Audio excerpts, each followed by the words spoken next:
Hello, hello. Chase the Traveler back in the house again. So today, I'm going to talk about the wonderful things that happen in Japan. Now, some of you haters out there think that all I do is just speak about how bad Japan is, when in reality, what I'm doing is telling you what you don't hear, what you don't see, what people don't tell you about Japan. And today, I'm just going to go around, I'm going to do something different. I'm going to tell you what the haters want me to say. And I'm going to tell the truth. There are, of course, a lot of good things about Japan. There are definitely wonderful things about Japan. Now, I do not dwell on these things because I feel that most of you people watching national news or YouTube, that's all you get. You get all the wonderful, fantastic things about Japan, which is really, there are good things about this place, but there are also a lot of things that you don't hear, you don't see, people don't talk about. So I feel that I am telling you what I wish I had known before coming to Japan. So, okay, you got me. Japan is definitely a very, very safe place. Honestly, when I go out at night in Japan, I don't really think about it much. I don't really think that somebody's going to attack me because I'm a black man, because I'm a foreigner. Although I have gotten into fights in Japan. I did an episode where I told you how to fight with the Yakuza. I've also had a altercation with people at nightclub, but usually, unless you're out at night in a club, pretty much if you're just minding your own business, doing your own thing and just walking around, nothing like that will ever happen. But, yeah, typically, normally, when I go out in Japan, I don't really feel that somehow I'm in danger. Even when I'm walking around in like the dangerous neighborhoods in Japan, I don't feel like I'm in danger. But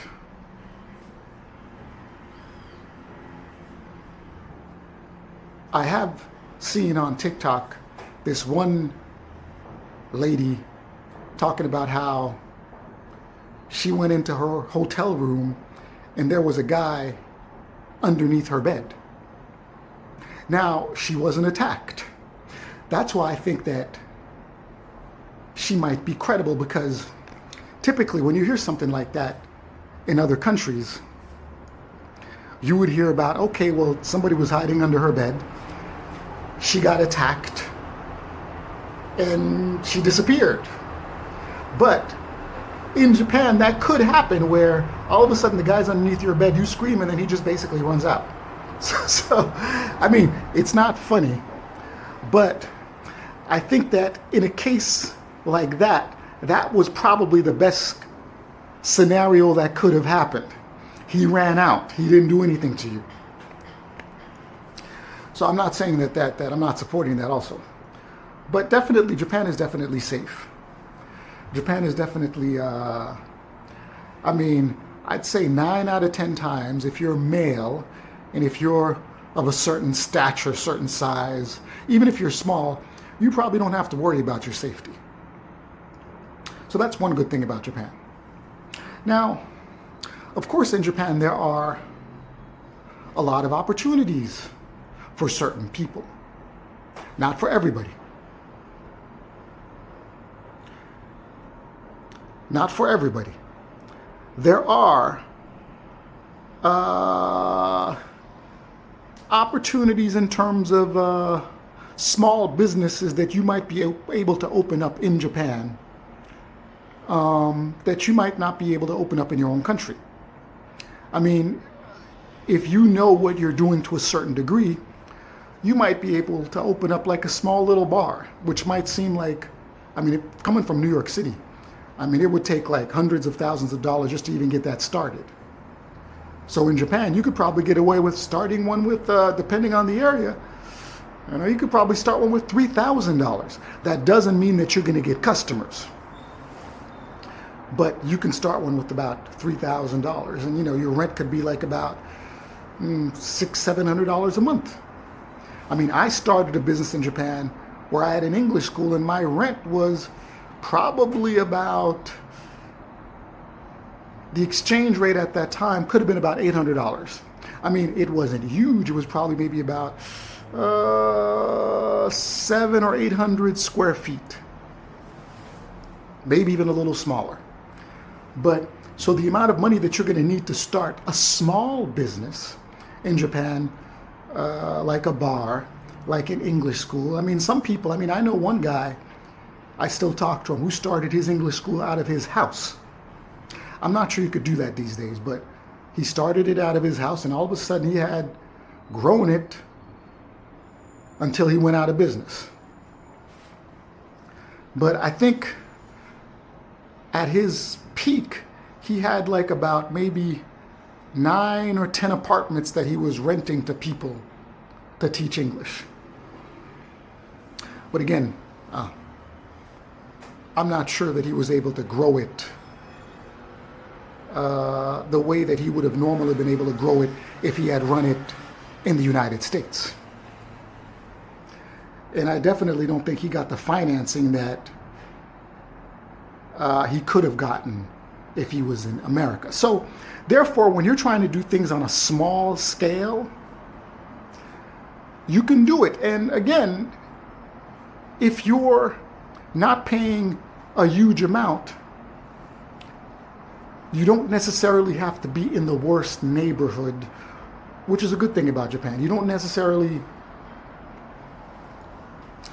have to be in a dangerous neighborhood if you're not paying a lot of money for it.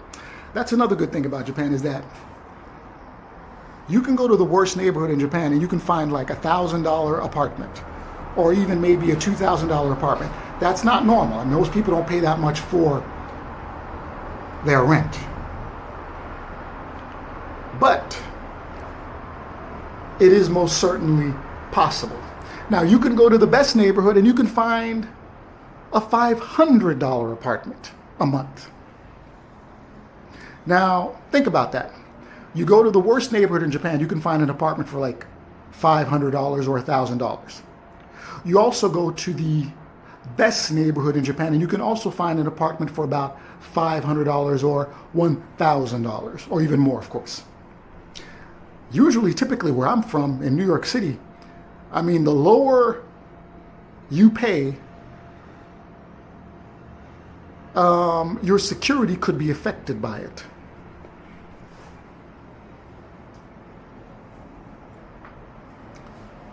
So therefore,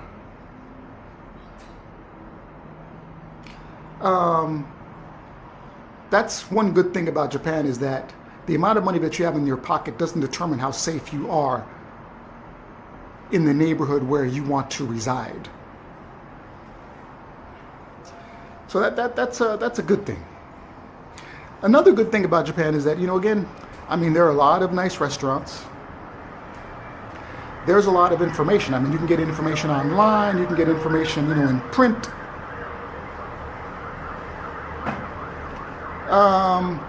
But again, as a foreigner, I don't think that all that information is accessible to you. And the reason I don't think that it's accessible to you is because foreigners that live in Japan, let's say English teachers, for example, they're pretty much living in an English teaching world. So English is pretty much most of their existence outside of their job. If they're talking to their girlfriend, they might be speaking Japanese, right? But most foreigners, I would say the average foreigner in Japan can probably read about maybe 30 to 40% of what they see. So even though there's a lot to enjoy in Japan, most foreigners can't take advantage of it because they can't read anything. So when you go to a restaurant, you see people talking about, oh, well, you know, I just had this wonderful food. Oh, it's delicious. It's fantastic. All right. But you could bet that that foreigner couldn't enjoy or couldn't understand the whole menu. So he didn't really eat what he wanted to eat. He ate the most convenient, the easiest to understand dish on the menu, unless he had somebody helping him.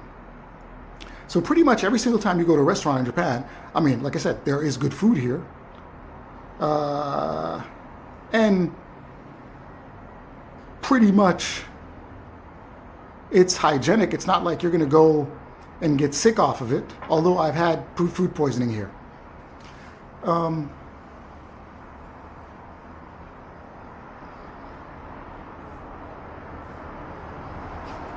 You're not really able to enjoy everything. So most certainly, like I said, there are wonderful things happening in Japan. But boredom is quite high. I mean, I kind of forgot. You know, we're talking about the wonderful things that happen in Japan. So let me not talk about boredom over here. So again, I would say that another good thing about Japan is that the transportation system is, I would say, really good. Occasionally they're late. Occasionally people jump in front of the train, so that slows you down a little bit, and that happens quite often.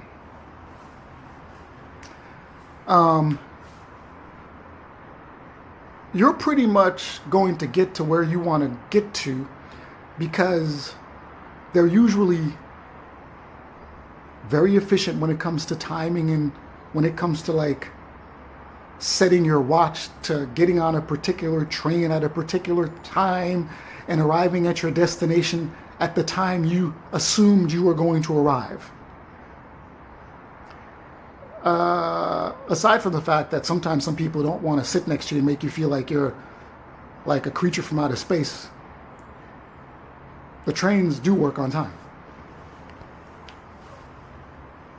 And taxis in Japan normally don't rip you off.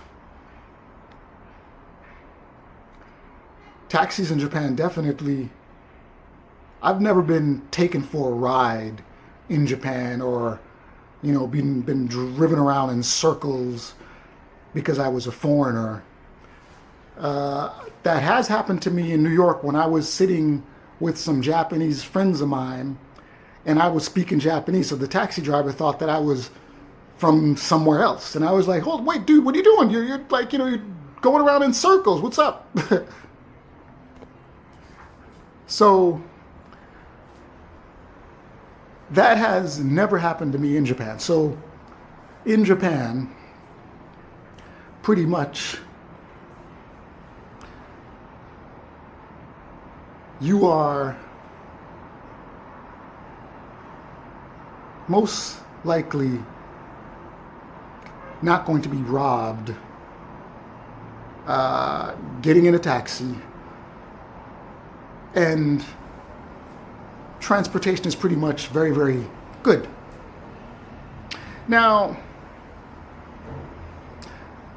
when it comes to the streets in Japan, you know, they are definitely very clean. The Japanese are definitely very, very good at keeping their city clean. And sometimes I've noticed that because of tourism these days, certain parts of Japan that were really clean, like Osaka Castle, Osaka-jo. I remember going there in 1991, and it was kind of like pristine. Most of the tourists that went there were actually Japanese.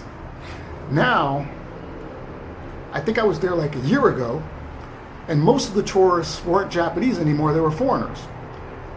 And I definitely saw way more garbage there than I saw when the Japanese were the primary tourist visiting. And it really starts from an early age, because when you work at a Japanese language school, you definitely do see that the teachers make sure that the kids understand what's recyclable, what's burnable, and what isn't. And they teach kids how to pretty much sort garbage at an early age. And also during school time, during school hours, there is like a cleaning time where, well, of course the kids aren't really cleaning like they're supposed to, but some of them do take it seriously, where they're actually sweeping the floors, throwing out the garbage, and cleaning their classroom. So from an early age, kids are taught to respect their environment and to take care of it. I mean, when I was in school back in the US, I definitely didn't have to clean anything. And I don't think we weren't trained that way. We weren't taught to do that. So, of course,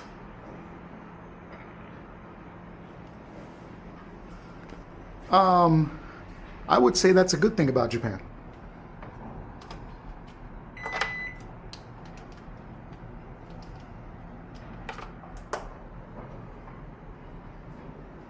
So, most certainly,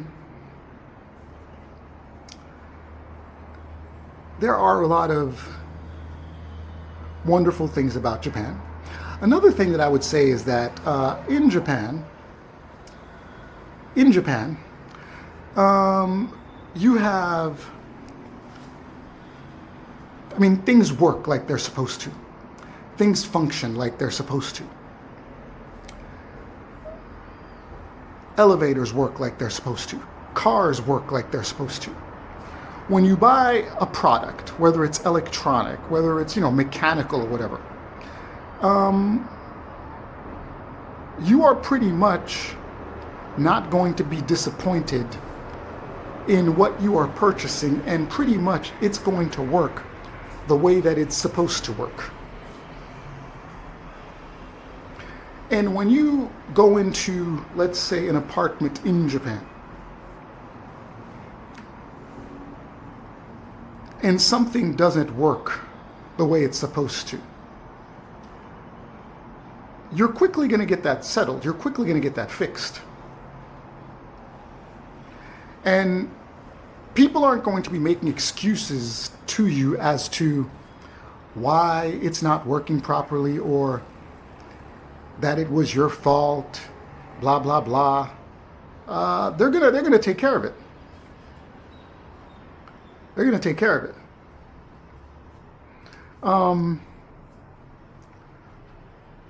So pretty much, unless you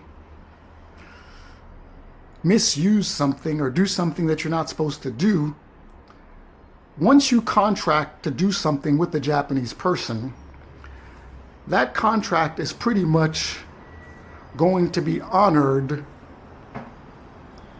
in the way that you expect it to be honored. So I would say that in a case like that, you're not really going to have any real issues. You're not going to have any real issues.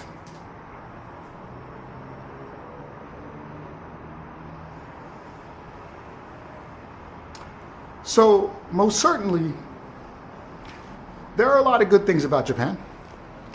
I mean, a lot of times people think that all of a sudden Japan has, everything is like high tech. They see like these robot cafes. Honestly, I've never seen one in Osaka. Maybe that's a thing in Tokyo. I was actually in Tokyo a while ago, and all the restaurants that I went to, I didn't see any robots serving me. That must be like one restaurant, or maybe two, or maybe three, I don't know. You always see these robots on TV doing things.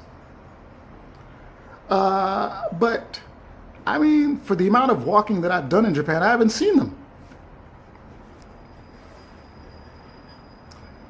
I really haven't seen it. So, does it exist? Well, I've seen it on TV.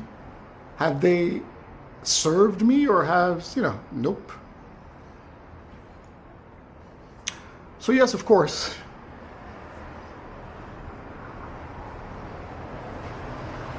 I mean, when I'm away from Japan, I do miss it sometimes. I mean, I'm sitting over here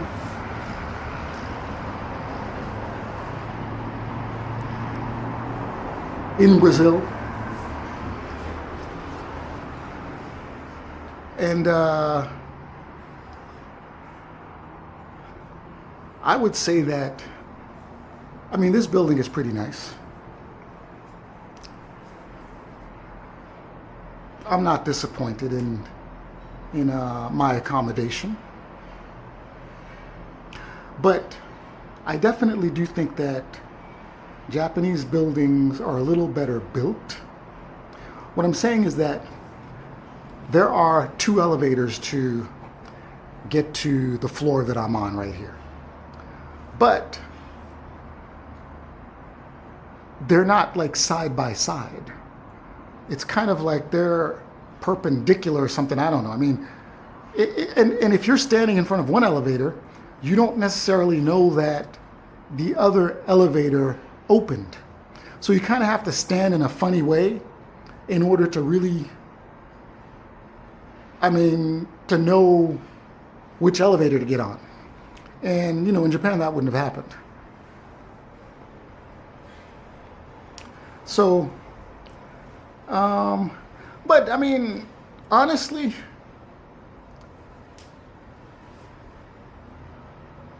it's not really all that dramatic. This building, I think, is just as good. But one thing that I feel that wouldn't have happened in Japan is this. When you're looking at the cooking area, there is like one burner.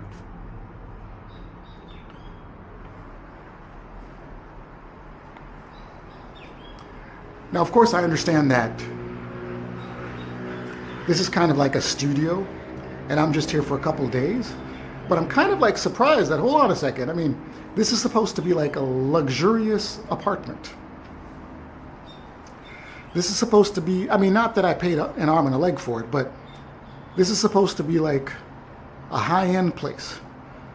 And the locals here most certainly would have to pay above average prices in order to get something like this.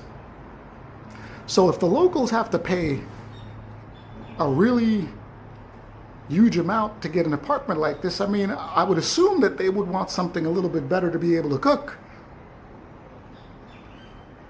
I mean, I'm not going to be here long term, so it really doesn't bother me as much. But I guess people bought the view and they didn't really worry about cooking. So or maybe I'm thinking about it too much. Or maybe I've lived in Japan too much that I've become so Japanese that I kind of want things done in the Japanese way, but I kind of want the Japanese to do things in a different way when it comes to different things. That could be it too. But all in all, in closing, I would say that Japan is definitely, it has a lot of good things. But I'm always going to tell you that all those good things aren't necessarily for foreigners. Those good things are, I'd say 95% of Japan is geared towards Japanese people. Now again, I don't think that there's a problem with that. But I do think that a lot of foreigners don't understand that, and because they don't understand that, they probably end up staying here longer than they actually want would have if they had known that. And by the time they figure it out, it's kind of like they're deep into Japan, and it's kind of like, okay, well, I can't really turn my life around right now in order to go back and undo what I just did. So anyway, Chase the Traveler, talking about some of the good things that do happen in Japan. Thank you very much for watching. Stay tuned till the next episode. Bye. Oops.